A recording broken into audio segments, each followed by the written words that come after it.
everyone, I'm Danielle Goss and welcome to this edition of your Third Age Health Brief.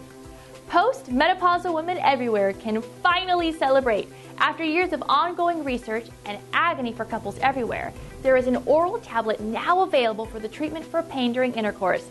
Woohoo! Finally, there is a less messy medical option that can help you and your man continue to have a satisfying love life as you age. An article published online in the journal Menopause explains that the pain is usually the result of drying and thinning of tissues in and around the vagina after menopause.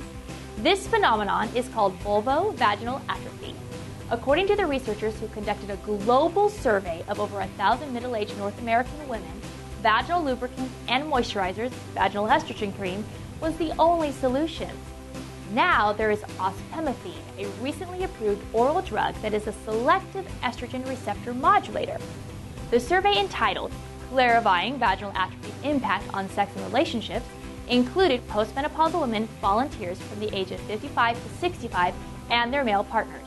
Before treatment, 58% of the women said that they had been avoiding intimacy because of the pain, and 68% said they had lost their desire altogether because of it. Not only that, but a whopping 78% of the men thought that their partner's vaginal discomfort caused the woman to avoid intimacy altogether. About a third of the couples had stopped having sex. Not exactly the best recipe for a marriage. Women don't want it because it hurts, and men don't want it because they're afraid of hurting their wife. It was a lose-lose situation. But now there is hope.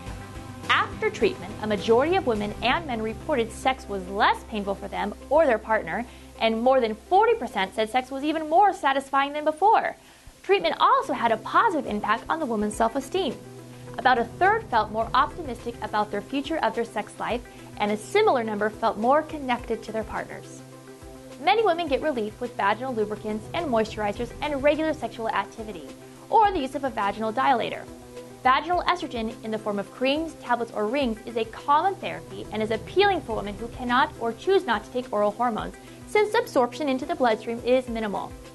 Women who have had breast or uterine cancers are encouraged, however, to discuss the pros and cons of different treatments with their oncologist. Talk to your gynecologist about which vaginal therapy is best for you so you can get back to enjoying exactly what God intended for us. Well, that's going to do it for this edition of the Third Age Health Brief.